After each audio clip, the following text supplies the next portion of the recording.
Bonjour chers amis, chers parents, c'est un plaisir donc pour nous d'être là encore ce matin pour déguster la parole de Dieu.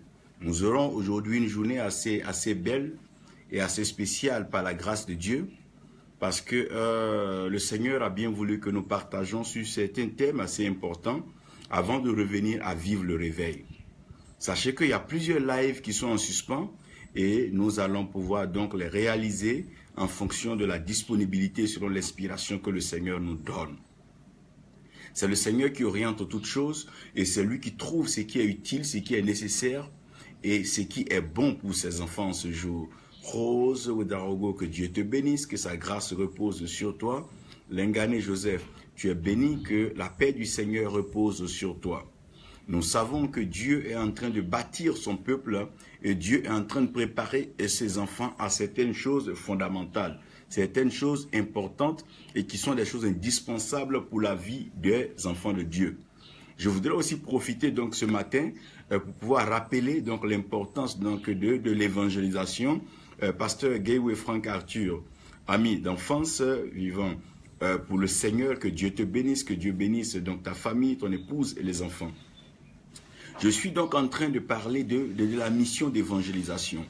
Et nous sommes en train de préparer une formation des évangélistes à Yamoussoukro. Une chose est claire, sachez que la formation des évangélistes est un peu une œuvre pas nouvelle. Mais la complexité de l'œuvre, c'est que très peu d'églises et très peu de personnes trouvent donc utile d'envoyer les évangélistes pour les faire former. Alors que nous avons besoin de former autant. Sam d'Aplex Ministries, God bless you, the Lord be with you, you are blessed. Président Amankakou, que Dieu te bénisse. Donc, sachez, soutenez-nous en prière et comme j'ai posté hier, ne manquez pas de vous manifester par vos soutiens, vos dons, pour que nous puissions former 400 évangélistes et les préparer à entrer dans la moisson du Seigneur. Ça sera beau. Vous allez voir quand nous allons parler des rails et des murailles du réveil, vous allez comprendre qu'on ne peut pas prévoir un réveil si nous n'avons pas formé d'abord des révivalistes. Quand on parle des révivalistes, c'est les gagneurs d'âmes, des personnes qui sont donc préparées, donc prédisposées à aller gagner des âmes en annonçant la bonne nouvelle. Le réveil, c'est pas quand on s'annonce. Le réveil, c'est pas quand on se présente, mais le réveil, c'est quand on annonce la pensée, quand on annonce donc la voix de Dieu. Et je pense que ça va être quelque chose de formidable. Max Melagne, que Dieu te bénisse depuis Yamoussoukro et pour cette œuvre que tu accomplis et pour le Seigneur. Que ta foi triomphe en toute épreuve et en tout combat. Que Dieu vous bénisse donc tous. Transmets mes salutations à Jojo, à Gérard et aux autres. Adonis Sinclair, que Dieu te bénisse. Donc, quand nous parlons de former les évangélistes, nous savons que les évangélistes ne sont pas forcément ceux qui sont dans les églises. Il y a des gens qui ont l'appel de Dieu sur leur vie, qui ont l'envie de parler du Seigneur, mais ils ne savent pas comment s'y prendre. Et nous, à cette occasion, nous allons leur donner donc le désir de pouvoir parler du Seigneur librement. On n'a pas forcément besoin d'avoir une organisation de base, mais on peut commencer à annoncer le Seigneur. Et en annonçant le Seigneur, on finira donc par se faire entourer par une équipe selon que nous soyons concrets et que nous soyons vrais, que nous soyons vérité dans ce que nous annonçons.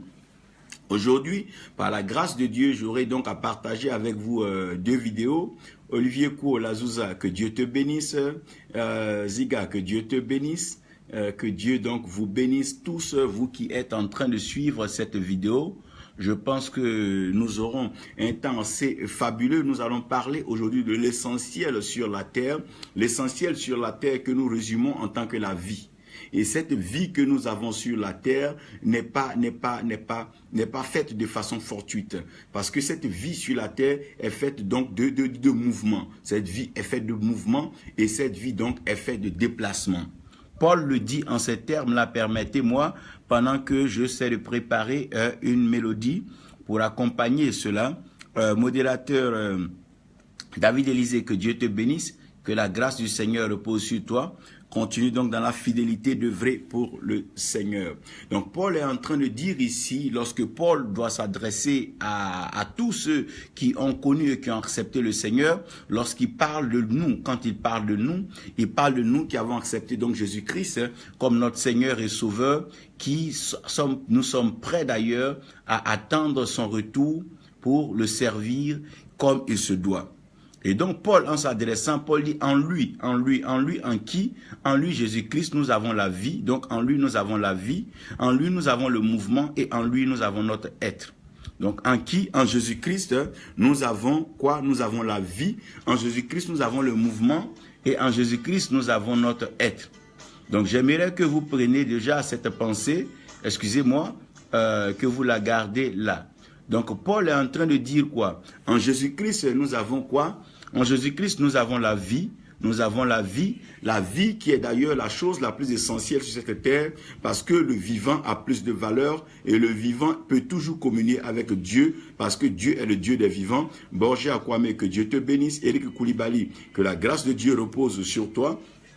Donc, comprenez qu'aujourd'hui, je vais parler d'étrangers et voyageurs. En d'autres termes, je vais parler de pèlerins et voyageurs sur la terre. Donc, qu'est-ce que Paul est en train de dire? Comprenez-moi bien, Paul dit, en lui nous vivons, en lui nous avons notre mouvement et en lui nous avons notre être. Donc, quand vous voyez un peu la façon dont Paul dispose les choses, vous devez comprendre que Dieu est un Dieu d'ordre. Donc, pour que quelqu'un d'abord puisse être en mouvement, il faille aussi qu'il puisse être.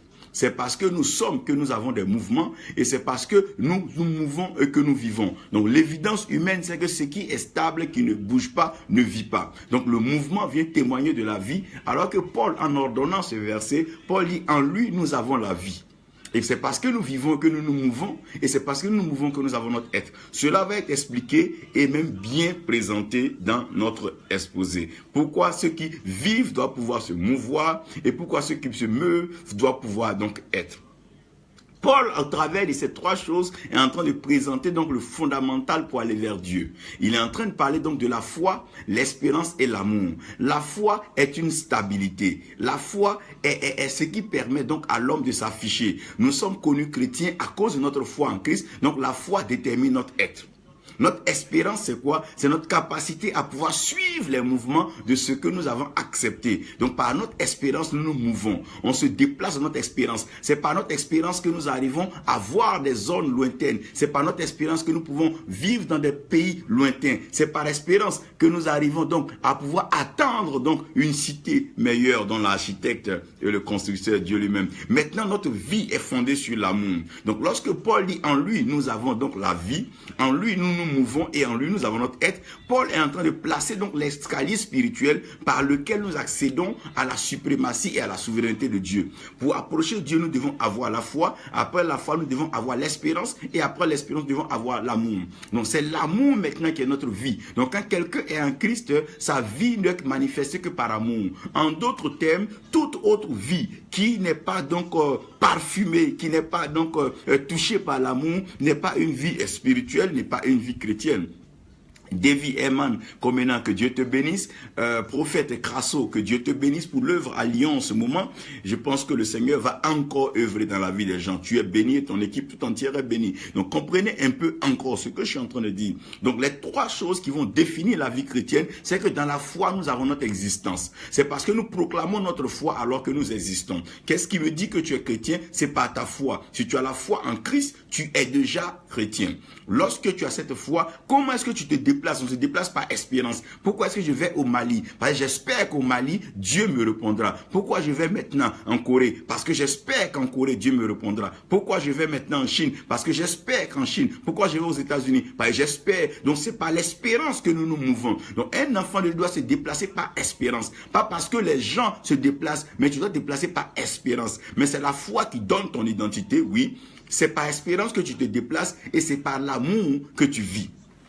Et comprenez-moi que ceux qui ont la foi, en général, c'est des gens qui savent attraper la main de Dieu. Quand tu as la foi, tu auras accès à ce qui est dans la main de Dieu, parce que sans la foi, il est impossible d'être agréable donc à Dieu. Donc avec la foi, nous accédons à ce qui est dans la main de Dieu, mais avec l'espérance, nous arrivons à voir la face de Dieu. Parce qu'il y a des choses dans la face de Dieu qui ne sont pas forcément dans la main de Dieu. Parce que quand tu vois la face de Dieu, tu commences à comprendre à qui est-ce que tu ressembles. Et quand tu commences à comprendre à qui est-ce que tu ressembles, tu commences à avoir la vie qui sied à ton identité. Donc nous sommes à l'image et nous sommes à la ressemblance de Dieu. Comment voir l'image et la ressemblance? C'est purement par la face, par le visage. C'est pour ça dans nos passeports, nos cartes d'identité, vous voyez que on va mettre là notre photo d'identité qui est notre reflet, qui est notre image. Donc quand on regarde la photo, on sait de qui il s'agit. Donc plusieurs personnes pressées ont vu la main de Dieu, mais ne sont pas restées longtemps pour voir la face de Dieu. Mais celui qui est suffisamment patient et qui veut vivre la vraie vie chrétienne va connaître le cœur de Dieu, il va voir le cœur de Dieu Dieu, il va siéger dans le cœur de Dieu et il va demeurer dans le cœur de Dieu. C'est là la mission de l'amour.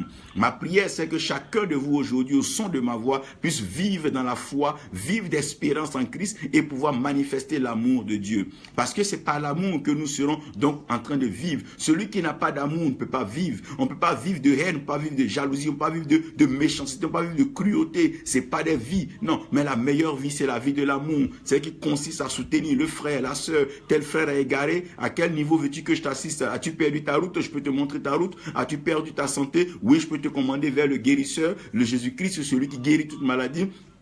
As-tu un problème d'orientation spirituelle? Je peux te recommander au Saint-Esprit. As-tu besoin de prière? On peut prier pour toi. As-tu une difficulté dans ta famille? On peut prier pour ta famille. As-tu un problème donc de foyer? Nous pouvons te soutenir. Voilà un peu ce que l'amour est.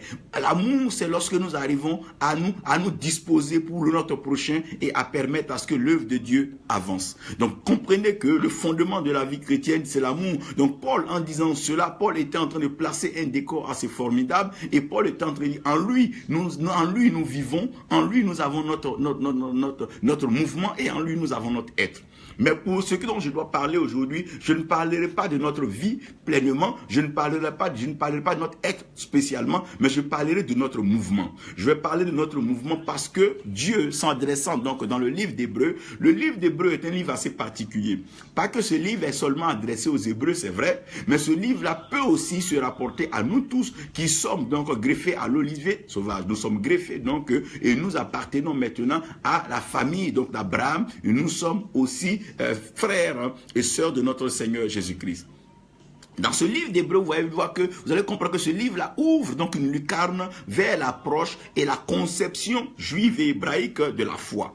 Donc ce livre va développer certains concepts assez particuliers et ce livre va présenter des choses qui ne sont pas forcément perçues et vues pleinement dans la Bible, mais que tu peux retrouver par révélation ou par direction et conduite du Saint-Esprit. C'est dans ce livre d'Hébreux d'ailleurs que vous allez voir que la Bible dit que Christ est le même hier, il est le même aujourd'hui et il est éternellement. Parce que le livre d'Hébreux commence donc à étendre non seulement la religion, non seulement la pensée de Dieu à une religion, à un groupe, mais plutôt en train de l'étendre à l'éternité et à la vie de tout être humain. Ce qui veut dire que tu n'as pas besoin de dire non, je suis juif, non, je suis d'Israël, non, je suis de ceci, non, non, non. Toutefois que tu es créature de Dieu, tu es enfant de Dieu, que tu entends la voix de Dieu, que tu peux confesser le Seigneur Jésus comme Seigneur et Sauveur, alors là tu es qualifié, tu as déjà une identité en Dieu et en Christ. Maintenant, si les autres veulent reconnaître ton identité, peu tant à eux de pouvoir reconnaître, mais si le Père t'a reconnu, il n'y a rien à faire. Les frères finiront donc par t'accepter. Donc c'est un processus d'acceptation. Aujourd'hui, les religions ne s'acceptent pas, les doctrines ne s'acceptent pas, les dogmes ne s'acceptent pas, mais avec le temps, nous comprendrons ce qui est vraiment de Dieu et ce qui n'est pas de Dieu. Nous allons comprendre ce qui est de Christ et ce qui n'est pas de Christ. Donc pour l'instant, que chacun se fasse plaisir donc de développer sa thèse, sa théorie, sa pensée et sa réflexion. D'ailleurs, la lucarne est ouverte et le temps est disposé pour cela. Mais un jour viendra où Dieu appellera tout un chacun en jugement et chacun répondra de ses actes et Dieu va sonder alors nos cœurs et nos reins, ce dont je vais parler après lorsque je parlerai de postérité et prospérité. Aujourd'hui, j'aimerais vous aider à lire Hébreux 11, verset 13. Hébreux 11, verset 13. Vous aurez aussi à lire Genèse 3 et puis Jean 3, verset 8. Jean 3, verset 8, pourquoi? Je vous expliquerai. Et puis Hébreux 11, verset 13, que j'aimerais même qu'on puisse peut-être lire si nous avons ça.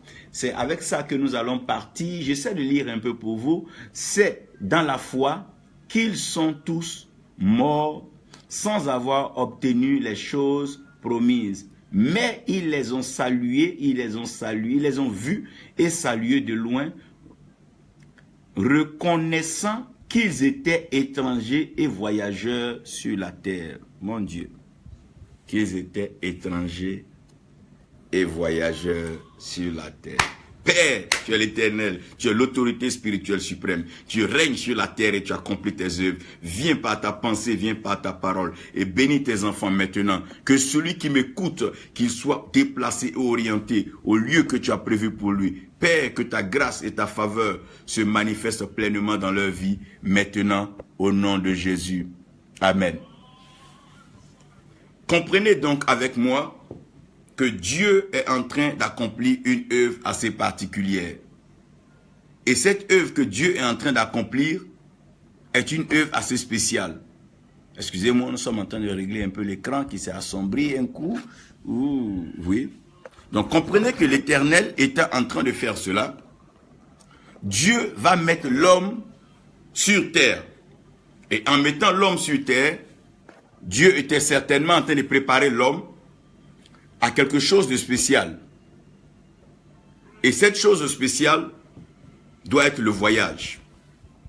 Donc quand nous venons sur terre, nous nous préparons tous au voyage. Et ce voyage-là est un pèlerinage. Et ce pèlerinage commence quelque part et doit terminer quelque part. Parce que Dieu nous a appelés afin que nous puissions être comme lui et nous puissions être là où Dieu est.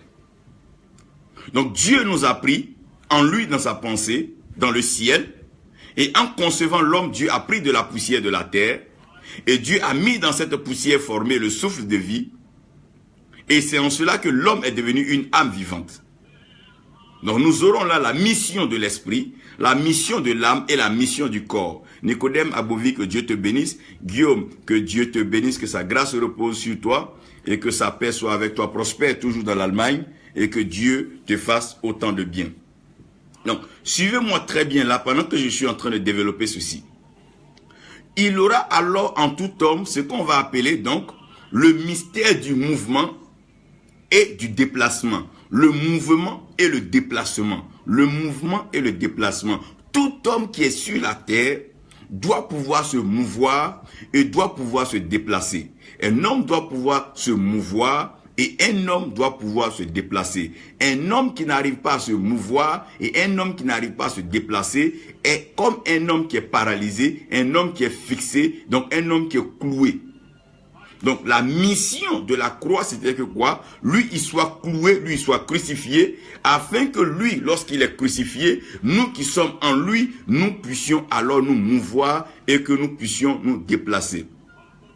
Je veux déjà proclamer ici et déclarer pour tous ceux qui m'écoutent que le Seigneur ouvrira le monde entier comme un village planétaire. Tu voyageras et tu te déplaceras pour accomplir la volonté de Dieu. Dieu permettra cela pour que tu puisses voir sa grâce et sa gloire dans tout ce que tu fais et dans tout ce que tu feras. Donc je vais parler maintenant du mystère du mouvement et du déplacement. Donc le mouvement et le déplacement sont liés d'abord aux éléments principaux avec lesquels Dieu a créé, avec lesquels Dieu a fait l'homme. Je vous ai dit que Dieu a pris l'homme donc de la poussière de la terre, il y a mis de l'eau, comme ce qu'il explique à Jérémie, qu'il est le potier en train de donc façonner l'argile. L'argile, c'est la terre humide, donc la terre avec de l'eau. Et après, qu'est-ce qu'il fait? Il va souffler dans cette terre-là, il va souffler le vent et il va bénir l'être, donc faire l'âme vivante par sa parole qui est un feu dévorant. Donc nous voyons là donc une complémentarité. Donc les quatre éléments vont entrer en ligne de compte: la terre, l'eau, le vent et le feu. Donc l'homme sera fait de cela. Et pourquoi est-ce que l'homme est forcément contraint à se déplacer et l'homme est contraint à se mouvoir? Vous allez voir déjà que on peut parler du mouvement de l'eau, du mouvement du feu et du mouvement du vent. On peut parler donc du déplacement de l'eau, on peut parler du déplacement du vent, on peut parler du déplacement du feu. Puisque en l'homme il y a de l'eau, en l'homme il y a du vent et en l'homme il y a du feu, si le feu peut se déplacer, que le vent peut se déplacer, que l'eau peut se déplacer, alors l'homme peut se déplacer. Si l'eau peut se mouvoir, le feu peut se mouvoir, le vent peut se mouvoir, alors l'homme peut se mouvoir. Vous allez voir, quand je vais parler des rails du réveil et des murailles du réveil, vous allez voir, je vais parler un peu comment le réveil se déplace, comment le réveil s'envole. Comment est-ce que le réveil part? Parce que le feu du réveil n'appartient pas à un homme, mais c'est le feu de Dieu. C'est pas le feu d'un tel, non. Il n'y a pas un feu pour banquer, il n'y a pas un feu, non. C'est le même feu qui transite par des rails. Et c'est les rails qui vont être nommés. Vous allez comprendre quand on parlera des rails du réveil et donc les murailles du réveil. Donc comprenez que l'eau se déplace, le vent se déplace et puis le feu se déplace. Mais la terre, elle est fixe. Elle est autorisée à faire une rotation et donc une révolution. Donc la Terre peut avoir ce qu'on appelle une rotation. Une rotation, c'est tourner. C'est tourner. Une révolution, c'est du genre se retourner dans le sens de remettre en cause ou valoriser certaines autres choses. Donc Dieu, lorsqu'il crée la Terre, il fixe la Terre. Pour que la terre étant fixe, les autres peuvent se mouvoir et se déplacer. Donc, l'homme, la chair de l'homme, elle est fixe, mais pendant que la chair est fixe, l'esprit peut se déplacer, l'esprit peut bouger, l'esprit peut voyager, oui, l'esprit le fait, et l'âme se déplace aussi. Et comme l'âme se déplace, ça veut dire que quoi? Le mouvement et le déplacement sont permis. Je ne suis pas en train de parler de voyage astral, je ne suis pas en train de parler de ces choses-là, sorties de corps. Non, c'est même pas de ça que je veux parler. Je suis en train de vous parler donc du mouvement et du déplacement. Regardez très bien. Lorsque la pluie doit venir du ciel, aucune terre ne peut refuser la pluie. Donc l'eau qui vient du ciel peut tomber aux États-Unis, peut descendre en Asie, peut descendre en Afrique, peut descendre dans tous les pays. Aussi longtemps que la terre ne peut pas empêcher le mouvement de l'eau, personne ne pourra empêcher tes visas, personne ne pourra empêcher tes voyages, personne ne pourra empêcher tes déplacements. Aussi longtemps que l'eau peut se mouvoir, que l'eau peut se déplacer sur la terre, toi tu vas te mouvoir et tu vas voyager. Parce que c'est ce que l'eau fait. L'eau se déplace et l'eau se meut. Aussi longtemps que l'eau peut être en mouvement, que l'eau peut être agitée, l'eau peut être activée, toi aussi tu peux voyager partout. Très bientôt tu verras, tu vas sortir, apparaître dans des nations. Pourquoi? Parce que Dieu aurait ouvert les portes. L'eau se déplace, l'eau est en mouvement. Toi aussi tu es en déplacement, tu es en mouvement.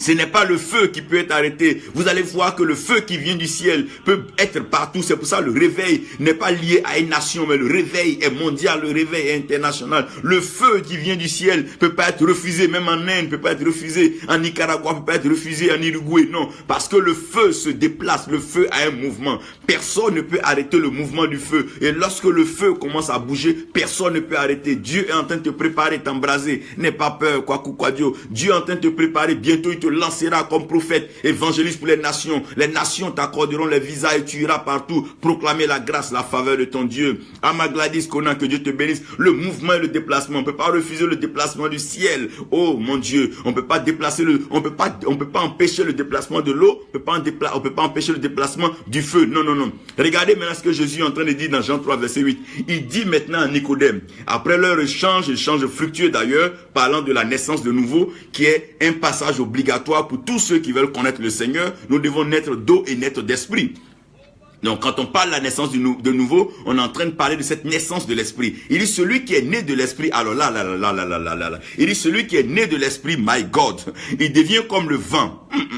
Celui qui est né de l'esprit, il devient comme le vent. S'il devient comme le vent, il devient alors un voyageur. On ne sait pas d'où il vient, on ne sait pas où il s'en va. Mais ce qui est sûr, on l'entend souffler, on l'entend se déplacer. My God, lorsque le réveil de Dieu commence, on ne sait pas d'où il vient. On ne peut pas dire ça a commencé dans la chambre de tel, ça a commencé dans le cœur de tel. Non, ça commence toujours dans le cœur de Dieu et c'est Dieu qui place les rails du réveil et le réveil spirituel embrasse les nations. On ne peut pas contrôler, les doctrines ne peuvent pas contrôler, les murailles des hommes ne peuvent pas contrôler, les politiques des hommes ne peuvent pas contrôler, la richesse des gens ne peut pas contrôler parce que c'est un feu qui brûle, mon Dieu. Vous avez déjà vu l'argent qui a arrêté un feu de brûler? Quand le feu commence à brûler la maison, même la banque même n'est pas épargnée, les institutions ne sont pas épargnées parce que le feu embrasse sur son passage. C'est de ça que je suis en train de parler. Je suis en train de parler du réveil spirituel que Dieu va envoyer dans les nations ces derniers temps. C'est un réveil que personne ne pourra contrôler. Non, c'est un réveil que personne ne pourra dire non, c'est mon réveil. Non, c'est le réveil spirituel que Dieu annonce donc dans les nations. Jésus est en train de parler à Nicodème. Permettez-moi là donc d'expliquer quelque chose. Il dit à Nicodème, celui qui est né de l'esprit, oh mon Dieu, celui qui est né de l'esprit est comme le vent. Le vent a son mouvement et le vent a son déplacement. Tu ne peux pas empêcher le vent de souffler en Chine. Tu ne peux pas empêcher le vent de souffler en Australie. Tu ne peux pas empêcher les serviteurs de Dieu de voyager sur les nations de la terre et proclamer la pensée de Dieu. Oh mon Dieu, il fait des vents ses messagers. Dieu lui-même, il voyage comment? La Bible dit que Dieu voyage sur les ailes du vent. Dieu se déplace sur les ailes du vent. C'est pour ça la création, la Bible dit l'esprit de Dieu, le roi, le vent de Dieu se mouvait à la surface des eaux. Donc voilà que l'homme est constitué d'éléments qui se déplacent et qui se meuvent. My God, my God. L'eau a son mouvement, le feu a son mouvement, le vent a son mouvement. Je ne parlerai pas du mouvement de l'eau, du mouvement du vent, du mouvement du feu. Mais je voulais au fait placer là un fondement pour que vous compreniez qu'en tout homme il y a de l'eau, en tout homme il y a du vent, en tout homme il y a du feu. Même le sang a son mouvement et le sang a son déplacement dans le corps de l'homme. Je vais aujourd'hui te dire que personne ne pourra t'empêcher de fouler les pieds le sol d'une nation. Personne ne pourra t'empêcher de fouler le sol des nations pour proclamer la pensée de Dieu. Dieu va commencer à opérer de façon surnaturelle. Les nations vont s'ouvrir d'elles-mêmes. Les rideaux des nations tomberont parce qu'on n'arrêtera pas le vent, on n'arrêtera pas l'eau, on n'arrêtera pas le feu. Voilà des choses qui doivent se manifester. C'est vrai que tu transportes la terre. On peut essayer d'arrêter la terre, mais on n'arrêtera pas, mon Dieu. On ne peut pas arrêter l'eau, on ne peut pas arrêter l'eau.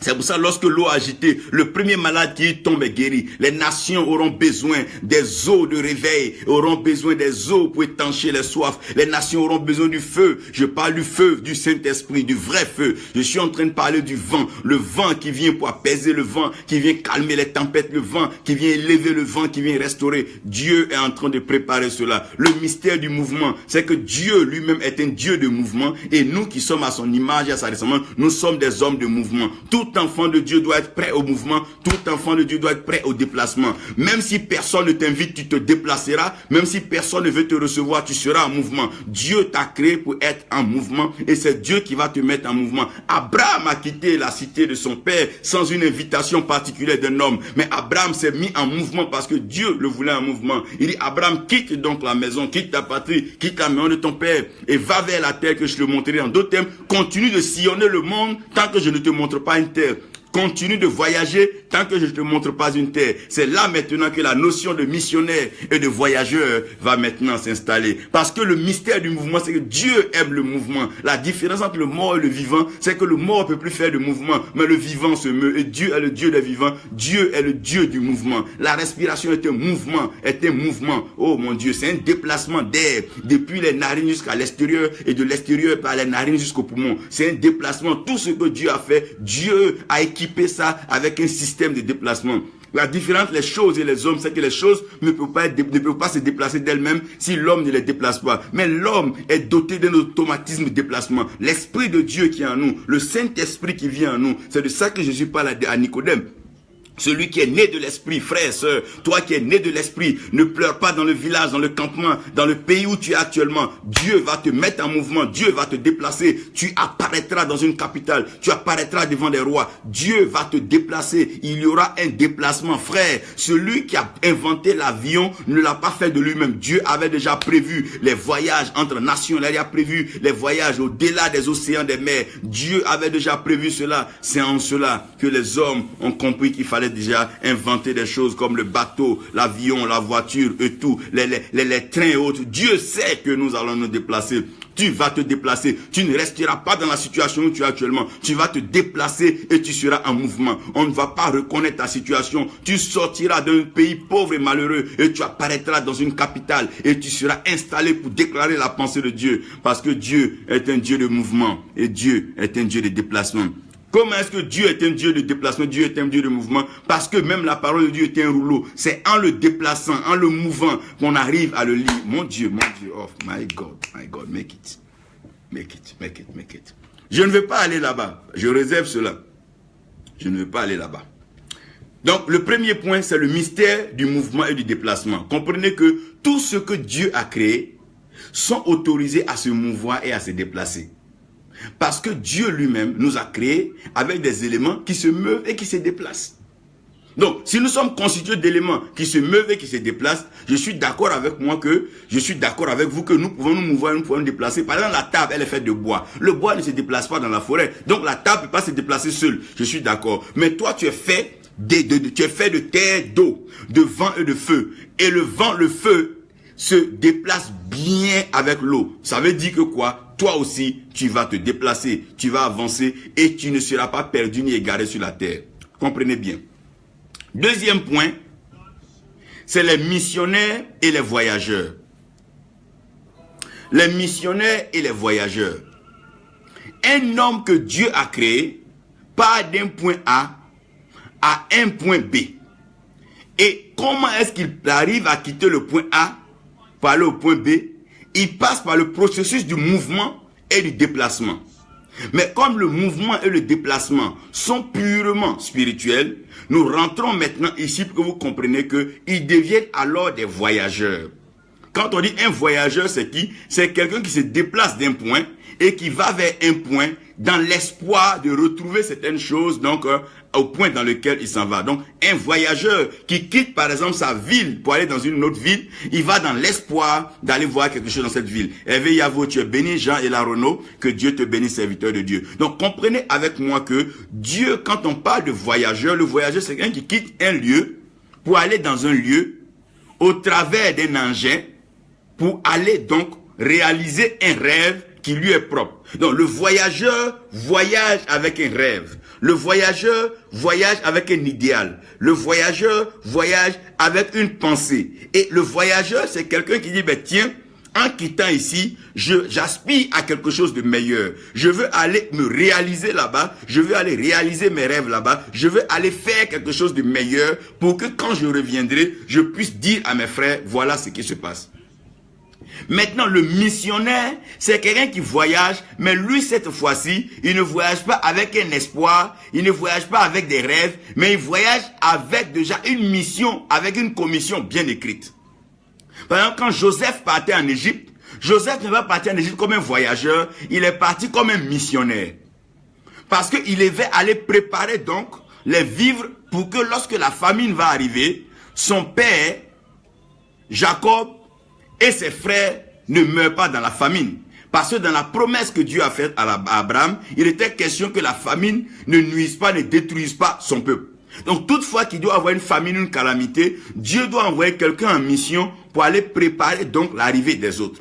Donc sur cette terre, nous avons des missionnaires et nous avons des voyageurs. Donc quelqu'un peut être dans un pays parce qu'il est un voyageur, quelqu'un peut être dans un pays parce qu'il est un missionnaire. Donc quand on parle de l'immigration, on parle de ces voyages clandestins, la plupart c'est des voyageurs. Quelqu'un se trouve dans le Sahel et dit, ben tiens, moi ça ne va pas ici, mais si je vais en France, je vais en Espagne, je vais au Portugal, je vais en Allemagne, je vais en Angleterre, j'aurai une vie meilleure. Celui-là c'est un voyageur.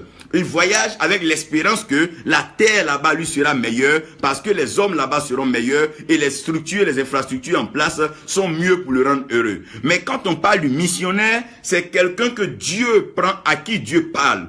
Il dit par exemple, je t'envoie dans un lieu très précis pour accomplir une mission très précise. Par exemple, Jésus est venu sur la terre pas comme un voyageur, il est venu sur la terre comme étant un missionnaire. Satan, il voyage sur la terre, mais en même temps, il a une mission cachée, celle de voler, piller et puis de tuer. Alors que le Fils de l'homme est venu sur la terre avec une mission afin de détruire les œuvres du diable, mais aussi pour nous donner la vie, afin que nous ayons la vie et la vie en abondance. Donc, il y a les voyageurs et il y a les missionnaires. Tous ceux aujourd'hui qui sortent d'un pays, il y en a de voyageurs, il y en a de missionnaires. Les missionnaires sont des personnes qui ont une mission précise, une mission spéciale qui leur est donnée. Va dans telle nation, forme un lot de prophètes et engage-la sur les nations. Va dans une autre nation, va créer un monde des hommes d'affaires, fais-les prospères pour venir développer telle nation. Va dans tel lieu, prépare des femmes dynamiques à venir prendre la relève de l'évangile. Va dans telle nation, prépare un monde politique, des personnes qui vont comprendre la pensée de Dieu pour pouvoir gérer les nations. Ça encore, c'est une autre mission. Il y a des missions sur la terre. Quelle est ta mission? Et ta mission déterminera le mouvement que tu prends. Quand tu as une mission précise, tu ne te déplaces pas dans le vide. Non, quand tu as une mission précise, tu ne suis pas les vagues, tu ne suis pas les mouvements des hommes, tu ne suis pas la mode. Non, quand tu as une mission, tu n'es pas forcément appelé par... C'est pas parce que tout le monde devient voyant que tu deviendras voyant. Si tu as une mission de prédicateur, reste un prédicateur. Si tu as une mission de gagneur d'âme, reste un bon évangéliste. Si tu as une mission de bâtisseur de la cité, consacre-toi et bâtis la maison. Même si les fidèles vont fuir par la fenêtre pour aller voir des mouvements d'agitation dehors, reste serein parce que tu as une mission. Consacre-toi à ta mission. C'est ta mission qui est importante. C'est pas les gens qui viennent, mais c'est ta mission qui est importante. À la croix, quand il partait accomplir sa mission, il n'était pas avec 1000 personnes, mais il a dit tout est accompli. Il faut savoir accomplir ta mission quand tu es un missionnaire. Ne te laisse pas distraire par les prestiges des hommes. Certaines personnes diront que j'ai fait 200 pays, mais dans les 200 pays, où est-ce que ces personnes ont accompli une mission? C'est de ça qu'il est question. Il y a les voyageurs et il y a les missionnaires. J'aimerais que vous sachiez une chose, ne confondez pas les voyages et les missions. Les voyages sont beaux. Il y a des voyages par exemple de vacances, en famille, tu as travaillé, tu prends ton épouse, tu prends les enfants, tu prends quelques personnes, vous partez, vous bronzez, vous partez passer un bon moment à la plage, vous partez dans un hôtel IP. C'est bien, c'est beau, ça fait partie de la vie, ça contribue à l'épanouissement et le rapprochement familial. Oui, je suis d'accord. Mais je suis en train de parler aussi des voyageurs et des missionnaires. Un voyageur a forcément besoin d'être peut-être invité ou prendre des réservations. Mais un missionnaire doit se lever promptement et partir. Même si les siens te refusent, d'autres vont t'accepter. Jésus-Christ est venu parmi les siens. La Bible dit, et la lumière brilla dans les ténèbres, et les ténèbres ne la comprirent pas. Oh mon Dieu, ne pouvait pas la comprendre. Pourquoi? Parce que la lumière avait une mission. Et la mission de la lumière, c'était d'éradiquer les ténèbres. Lorsque tu vas venir à la pensée de la prospérité, les pauvres ne pourront pas te comprendre. Même les riches ne pourront pas te comprendre. Parce que c'est trop fort pour eux. Quand tu as une mission de la part de Dieu, les gens ne peuvent pas te comprendre. Parce que tu n'es pas en train de voyager, tu n'es pas en train de te promener, mais tu es en train de réaliser le plan de Dieu. Frère, je veux t'annoncer aujourd'hui que tu es un missionnaire pour le Seigneur. Tu es un missionnaire pour les peuples. Tu es un missionnaire pour les traditions, les cultures. Tu es un missionnaire même pour les églises refroidies qui sont endormies. Tu as une mission de réveil, tu as une mission de restauration, tu as une mission d'impact, tu as une mission de règne. Dieu prépare des missionnaires.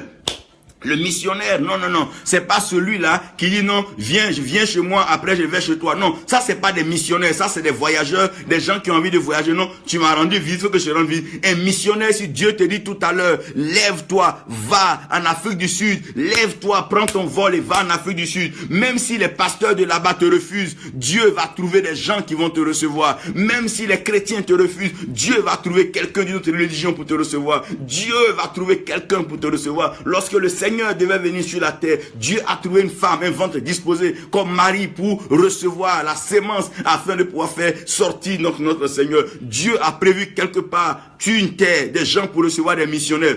Même si les gens ne veulent pas t'inviter, mets-toi en tête que tu es missionnaire. Si tu as une mission accomplie dans une nation, rien ne pourra empêcher cette mission dans la nation. Si tu as une mission à accomplir en France, on peut te refuser le visa 20 fois, mais Dieu te fera partir là-bas. Justine Comparé, que je te bénisse. Quand tu as une mission, la terre devient un village planétaire. Dieu peut te faire bouger comme l'eau, comme le vent, comme le feu. Dieu va t'utiliser pour aller loin. Pourquoi? Parce que Dieu veut accomplir des missions sur la terre. Quand Dieu voulait venir sur la terre pour faire la mission, un esprit n'a pas d'os, un esprit n'a pas de chair, un esprit n'a pas de sang. Mais quand Dieu voulait venir accomplir sa mission sur la terre, il avait dit, oh mon Dieu, mon Dieu.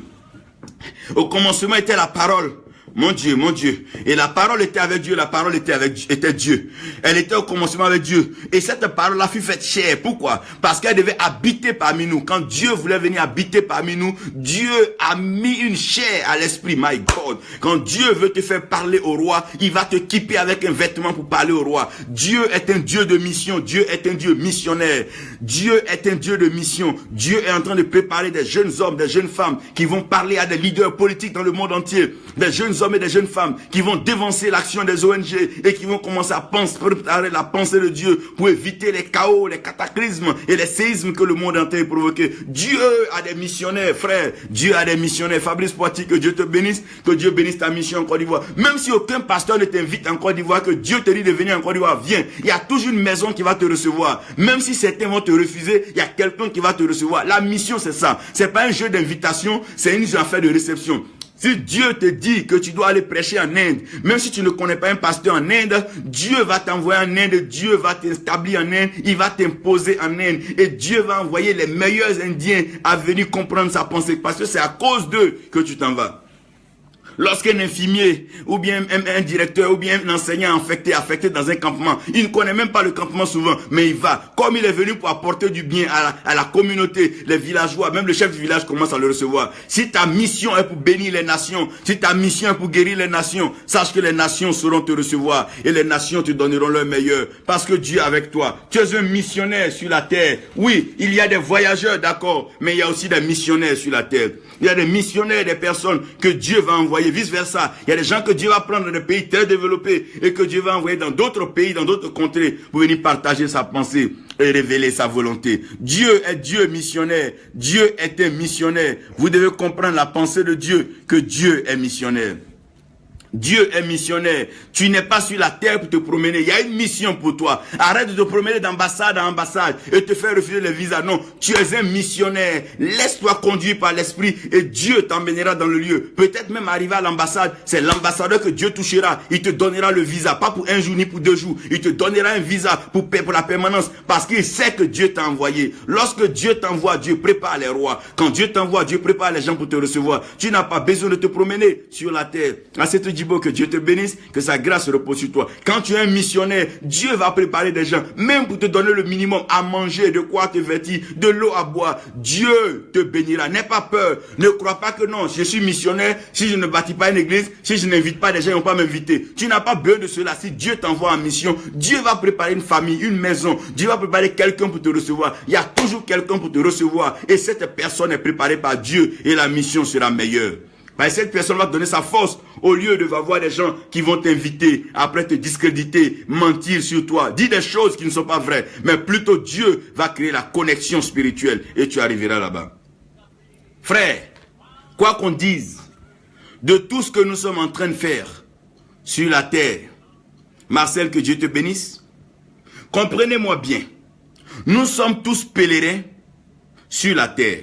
Nous sommes tous en pèlerinage. Regardez un peu l'exemple. Avant, aussi bien dans le monde catholique, musulman et autres, il y a des pèlerinages. À un certain moment de ta vie, tu quittes le confort de ta maison, tu quittes le confort de ta famille, l'affection de ce que tu aimes bien, et tu pars vers un lieu inconnu pour aller manifester ton attachement et ton amour pour Dieu. Tu y restes un certain moment et tu te conformes à certaines pratiques, donc à certains rituels. Après quoi tu reviens, et quand tu reviens, ton nom change. Ton nom change et on te donne une position meilleure, soit on te donne un titre meilleur. C'est ce que le Seigneur a fait. Il est venu sur la terre comme missionnaire, mais pèlerin. Il est venu en pèlerinage. C'est pour ça qu'il partait de lieu en lieu. Et lorsqu'il a fini son pèlerinage, qu'il est parti au ciel, il a dit au Père, donne-moi ma gloire que j'avais auprès de toi. La Bible dit maintenant, il est assis à la droite, oh mon Dieu.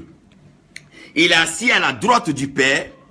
Et c'est lui qui fait l'intercession pour nous tous. Pourquoi? Lorsque tu finis un pèlerinage, Dieu te donne un nom qui est au-dessus de tous les noms. Quand tu fais un bon pèlerinage, Dieu t'élève. Tu n'as pas besoin d'aller t'asseoir dans un pays développé pour être élevé. Fais le pèlerinage. Si Dieu te veut au Congo, va au Congo. Si Dieu te veut en Centrafrique, va en Centrafrique. Si te veut au Burundi, va au Burundi. Ne trie pas les pays. Un pèlerin doit aller au lieu du pèlerinage. Mais il ne va pas se promener là où il pense que non. Ne confondons pas le tourisme et le pèlerinage. C'est vrai que le pèlerinage a un aspect touristique, mais ce n'est pas l'aspect touristique qui nous intéresse là. Mais c'est le côté d'obéissance à la voix de Dieu. Aller là où Dieu nous envoie, c'est aussi l'esprit du pèlerin. Avoir l'esprit du pèlerin, c'est accepter d'aller là où Dieu nous envoie. Si Dieu t'a envoyé dans une nation, va humblement dans cette nation. On ne voyage pas dans une nation parce qu'on a des informations, j'ai des frères là-bas, j'ai des soeurs là-bas. Non, ça c'est des voyages et ça c'est du tourisme. Mais le pèlerinage, Dieu peut t'envoyer dans un monde qui ne comprend ni ta langue, qui ne connaît pas ta culture, mais Dieu va te bénir là-bas. Dorothée, Virginie, que Dieu te bénisse. Comprenez un peu ce que je suis en train de dire.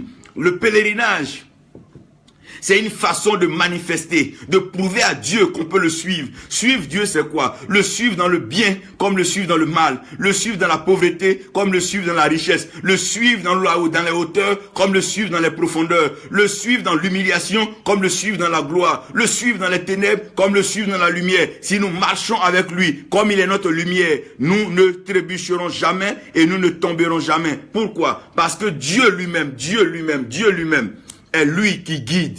Frère, ne vous inquiétez pas.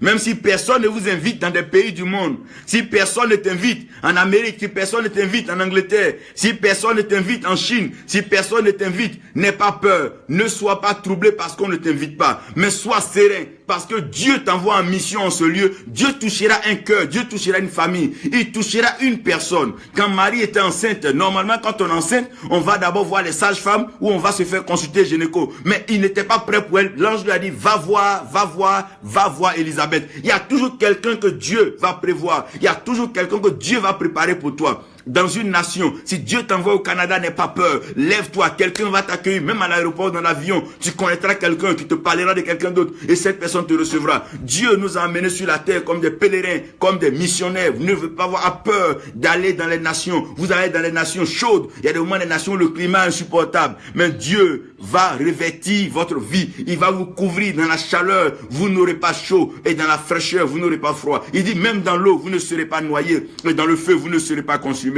Dieu a prévu un dispositif pour les missionnaires. Celui qui va sur la lune ne porte pas les mêmes vêtements que celui qui va à un mariage. C'est pour dire qu'il y a un revêtement pour chaque mission. Tu veux le revêtement du Saint-Esprit, tu veux recevoir le Saint-Esprit. Il dit après cela, vous serez mes témoins. D'autres termes, vous serez missionnaires, vous serez pèlerins. Si Dieu veut que tu témoignes aux Indiens, c'est que tu vas arriver en Inde. Si Dieu veut que tu témoignes aux Haïtiens, c'est que l'Haïtie t'est ouverte. Si Dieu veut que tu témoignes aux Zimbabwéens, tu iras au Zimbabwe. Frère, arrêtons de faire l'œuvre de Dieu avec notre pensée. Ce n'est pas l'œuvre de Dieu. On prépare à aller là où on pense que non, ici je connais. Non, non, ça c'est nos voyages. Arrêtons nos voyages et commençons à prendre la mission de Dieu au sérieux. Nous sommes dans une saison missionnaire. Dieu va favoriser la grâce missionnaire. Les hommes partiront ça et là avec la puissance du Saint-Esprit. Et le Saint-Esprit va commencer à présenter les hommes dans des nations, présenter la pensée de Dieu sur des vies, parce que nous sommes tous pèlerins sur la terre. Ouais. Vous devez comprendre maintenant que le pèlerin, c'est celui-là qui bénit la terre. Pourquoi est-ce que c'est le pèlerin qui bénit la terre? Mais tout simplement parce que dans le plan de Dieu pour la bénédiction, ça veut dire un roi part pour une terre étrangère, c'est là-bas qu'il va se faire donc introniser, et il revient maintenant pour régner. Pour les terres, c'est la présence de l'étranger sur le sol qui bénit la terre. Vous allez voir que la plupart des grandes nations qui ont été développées, d'origine Gatia, c'est par les étrangers qui étaient sur cette nation que cette terre a été bénie. Celui qui ferme la porte à l'étranger sur son sol prive sa terre de richesse et de bénédiction. Parce que comprenez bien que Dieu aime l'étranger. Parce qu'il a dit que nous sommes étrangers et nous sommes voyageurs sur la terre. Ne fais aucun mal à l'étranger. Pas pour des raisons politiques. Ne détruis pas l'étranger. Ne lui mène pas la vie difficile. En le faisant, tu fermes les portes de la bénédiction. Il y a des nations aujourd'hui qui sont en train de s'organiser pour fermer la porte aux étrangers. Ne ferme pas la porte à l'étranger. C'est vrai, il y a des voyageurs, mais il y a aussi des missionnaires. Ne ferme pas la porte à l'étranger. Le Saint-Esprit, en d'autres termes, on appelle même le Holy Ghost, c'est-à-dire que c'est l'étranger saint, c'est un étranger. Il n'était pas habitué à notre vie, mais il vient intégrer notre vie. Mais nous nous donnons toute la place parce qu'il vient de la part de Dieu. Faites attention, faites attention. Ne fermez pas la porte à l'étranger. Excusez-moi, ne fermez pas la porte aux étrangers. Vos procédures de visa, oui, faites-les, c'est normal pour l'immigration. Mais ne fermez pas la porte aux étrangers envoyés de la part de Dieu, car c'est eux que Dieu envoie pour bénir la terre. Aujourd'hui, nous parlons de la richesse culturelle des États-Unis, la richesse militaire des États-Unis. Mais c'est plusieurs peuples, c'est des étrangers venus de partout qui ont peuplé l'Amérique. Les grandes nations ont été peuplées par plusieurs peuples. Aujourd'hui, regardez la beauté de la France. Les gens viennent un peu de partout. C'est cela. Ne ferme pas la porte à l'étranger. Ne mène pas la vie dure à l'étranger. Il y a un ministère des affaires étrangères. Il y a toujours une immigration, il y a toujours un camp de réfugiés pour les étrangers. Faites attention, ne méprise pas l'étranger sur ton sol. Quelqu'un est allé dans ton village annoncer le Seigneur, même si ce qu'il a prêché ne t'a pas plu, ne touchez pas au moins, ne faites aucun mal au prophète. Il a déclaré, tu es libre de croire comme ne pas croire. Ne faites pas de mal aux étrangers, ne touchez pas à l'étranger. Don't touch that.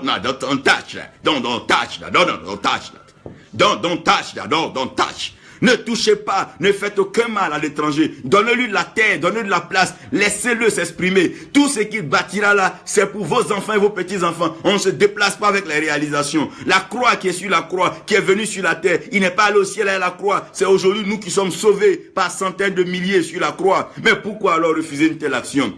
Acceptons. Parce que les pèlerins portent avec eux la grâce. Les pèlerins portent avec eux la pluie. Je vous ai dit que ces hommes se déplacent comme étant quoi? Comme étant le vent, comme étant le feu et comme étant la pluie. Il y a des messagers de pluie qui vont arroser ta terre aride. Ta maison va connaître une visitation. Il y a des gens, une fois qu'ils passent dans ta famille est obligée d'être bénie. Ils vont changer le cours de l'histoire de ta famille. Il y a des missionnaires comme ça. Ils passeront un jour par ton église et le cours de l'histoire de ton église changera. Le cours de l'histoire de ta famille changera. Il y a des familles qui étaient totalement malades, drépanocytaires, mais le passage de certains missionnaires a produit la guérison entière. Toute la famille est guérie et restaurée. Oh, regardez ce voyage missionnaire de Pierre dans la maison de Corneille. Regardez comment la maison de Corneille a été restaurée. Dieu a prévu des missionnaires. Dieu a prévu des pèlerins sur la terre. Tu es un pèlerin et tu es un missionnaire sur la terre. Dieu a prévu les temps pour toi, pour que tu te déplaces. Comprenez une chose.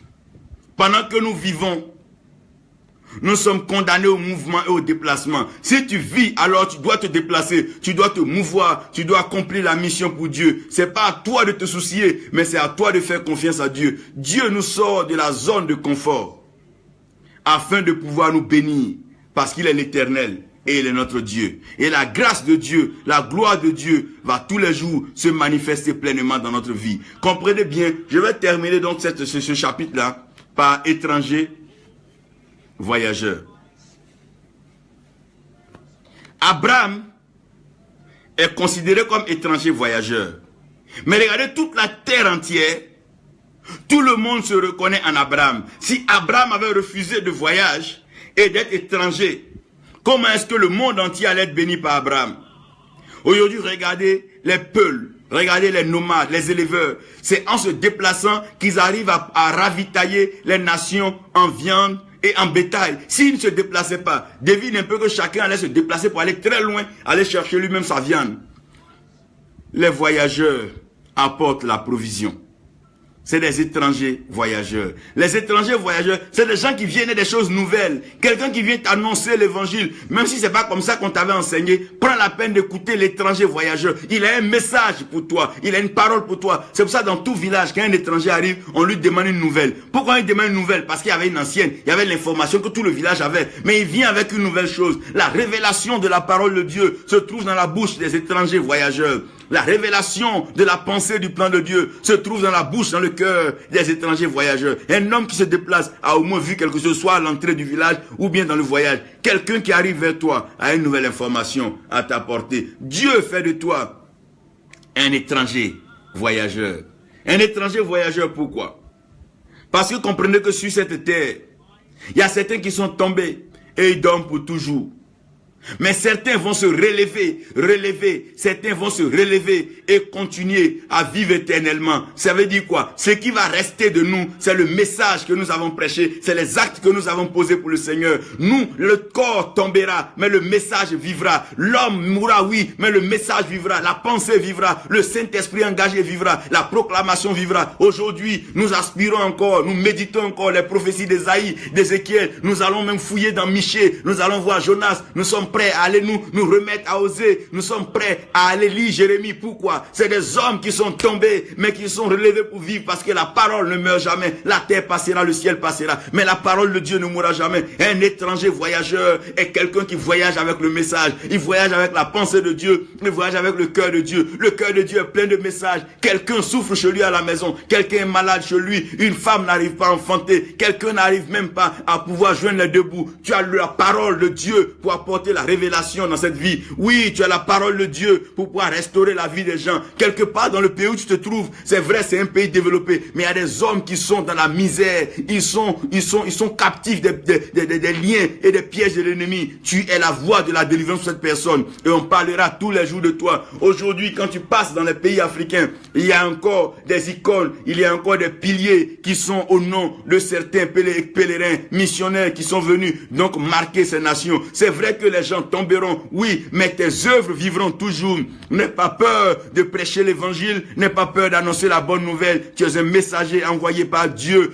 Dieu veut que tu partes prêcher. Si Dieu t'envoie prêcher aujourd'hui au roi et aux reines, vas-y, annonce-leur la bonne pensée de Dieu. Dieu est disposé et Dieu peut te préserver, Dieu peut te protéger aussi longtemps que tu es un étranger voyageur. Aussi longtemps que tu es un étranger et que tu es un voyageur. Bien que les fils de Job soient sur Job, ça n'a pas empêché la destruction d'arriver. Mais s'ils étaient en mission pour Dieu, Dieu allait les préserver. Ne crois pas que si tu restes confortablement chez toi, tu n'auras pas de malheur. Le malheur peut frapper partout parce que certains dorment et sont couchés pour toujours. Parce que leur vie n'a servi qu'à eux. Ils n'ont fait que leur propre voyage, leur propre ménage. Mais que ta vie serve pour la cause de l'évangile, que ta vie serve pour la cause de la bonne nouvelle. Prêche en tout temps, favorable ou pas, enseigne la bonne doctrine, emmène les gens à la connaissance, la repentance et donne leur vie à Dieu et fais de ceux-là des gagneurs d'âme. Prépare-les à envahir les nations et prêcher l'évangile. Ça et là, on va voir une révolution sans pareil. Le réveil spirituel va emboîter les rues, rentrer dans les stades, aller dans les gymnases. Ça ne manquera même pas dans les palais, ça ne manquera pas dans les hauteurs. Partout on parlera du Seigneur. Il est temps de parler du Seigneur parce que les âmes sont déjà préparées, les maladies sont déjà trop. La souffrance est grande, la misère est criarde. Si nous ne commençons pas à annoncer celui qui peut venir calmer les ardeurs du diable, alors nous avons déjà déclaré et là, ce monde et qui va être déjà détruit. Mais sachons une chose, Jésus-Christ est paru afin de détruire les œuvres du diable. C'est lui seul, oh l'étranger voyageur. C'est lui qui a quitté son Père, qui a quitté le ciel et qui est venu sur la terre. C'est lui qui a quitté aussi la terre pour aller dans le ciel. Maintenant, il vient à mi-chemin. Il vient dans les airs. Il ne sera pas au ciel, il ne sera pas sur la terre. Mais il va venir se mettre là pour que le ciel et la terre convergent vers lui. Oh mon Dieu, afin que la victoire soit totale pour des millénaires. Frères, nous sommes tous étrangers voyageurs sur la terre. Peut-être tu es passé par une famille sur une terre, tu as la nationalité, mais nous sommes tous étrangers voyageurs. Nous devons être prêts à suivre Dieu. Nous devons être prêts à marcher au pas de Dieu. Dieu va nous faire parcourir les nations et Dieu va nous faire parcourir le monde entier pour prêcher. Dieu ne va pas trier les gens. Parce que le message que tu vas prêcher aujourd'hui en Asie, ce message restera dans le cœur des Asiatiques. Le message que tu vas aller prêcher aujourd'hui en Amérique restera dans le cœur des Américains. Aujourd'hui, il y a des personnes comme les docteurs, comme les pasteurs King qui ne sont plus là. Mais aujourd'hui, on parle encore de Martin Luther King. Pourquoi? À cause du message qu'il a prêché. Aujourd'hui, on parle encore des Gandhi à cause du message qu'ils ont véhiculé. Prépare-toi, va en mission, tu as un message pour quelqu'un. Même si tu n'as pas toute la révélation, mais au moins tu sais une chose, Jésus-Christ est Seigneur et Sauveur. Ce message peut délivrer le monde, ce message peut guérir des vies, ce message peut rassembler des familles désunies et ce message peut apporter la résurrection avec la mort. Et c'est le seul message qui vivra éternellement. Quel est le message qui vivra éternellement? C'est que Jésus-Christ est le même hier, aujourd'hui et éternellement. Il ne meurt point car il est ressuscité pour toujours. Voilà le message que le voyageur doit emporter sur lui. Que Dieu te bénisse et que sa grâce repose sur toi. Sois confiant, prépare-toi, fais ta valise, fais ton trolley. Dieu va t'envoyer dans des nations et quand tu iras, regarde le ciel te conduira vers des hommes bien et ils prendront soin de toi. Dieu a préparé la terre entière pour toi. Dieu l'a préparé pour nous, pour que nous puissions manifester sa gloire. Que Dieu te bénisse. Il dit que la bonne nouvelle du royaume soit prêchée jusqu'aux extrémités de la terre. Il dit même pas même au centre de la terre. Il va même plus loin pour dire dans les confins même du monde. Ça veut dire que Dieu a préparé des hommes, des missionnaires et des pèlerins. Que Dieu vous bénisse, que sa grâce repose sur vous et que vous soyez toujours des personnes qui vont poser des actes et qui vont prêcher l'évangile qui va vivre éternellement. Pas l'évangile pour vous, pas pour votre ventre, pas pour votre personne, mais l'évangile qui délivre les personnes de leur captivité, qui enlève le doute, qui enlève la peur, qui enlève la culpabilité et qui détruit le complexe d'infériorité. L'évangile qui rend l'homme, qui fait régner l'homme, l'évangile qui amène l'homme à la justification, qui amène l'homme à savoir que Jésus-Christ a justifié. Cet évangile qui bannit la peur, cet évangile qui vient bannir la peur et cet évangile qui enlève le doute pour installer la foi. Que Dieu vous bénisse et que vous soyez éternellement arrosés. Père, merci pour tous ceux qui m'écoutent, qui sont pèlerins, voyageurs, missionnaires sur la terre. Je prie que tu leur donnes les terres de mission. Donne-leur les nations, ouvre les portes des nations, afin que ta mission puisse connaître du succès dans les nations. Merci Père, au nom de Jésus. Amen.